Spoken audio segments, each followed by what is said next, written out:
New restrictions on work permits for people from Central and South America are forcing him to count on any workers he can. Yeah, Channel 5's Daisy Martinez spoke with some shrimpers about why they continue in this tough business.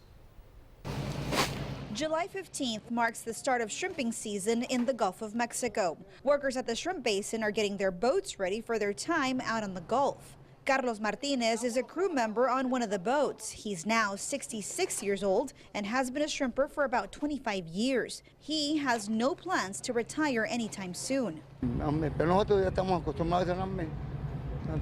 Y lo hacemos con gusto, porque nos gusta. For the owner of the boat, Marcelino Ochoa, that's a good thing. He says this season it's been a struggle to find workers willing to spend months on the water doing tough labor.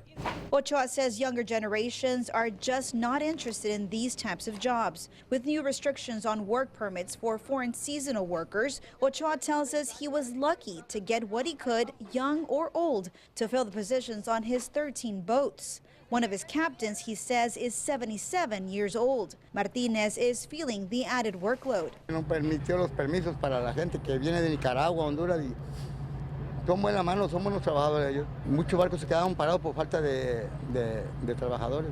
Alejandro Ramirez is the man that dove into the water to save the older shrimper when he fell into the water Monday morning. He says in this industry, the dangers are everywhere, on the dock and out at sea, especially for those a little older than him. Está canijo, pues se puede caer uno al agua, se puede hundir el barco, todo eso. He's grateful his older co-workers help keep the industry afloat because without them, he says, he may not have a job here. Como quiera aquí anda uno trabajando para la familia, para la familia.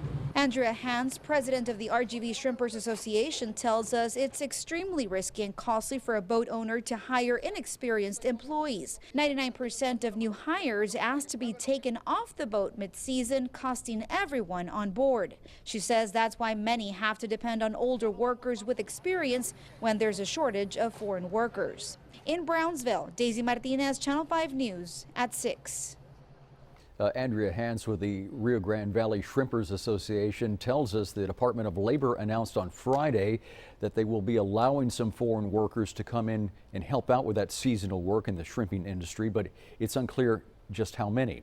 This is a Channel 5 News Extra. She says the needed workers will come some 45 days late, already well into the season.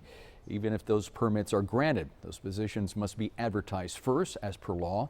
The impact of the shortage of workers is predicted to have an economic loss of $16 to $20 million for the shrimping industry this year.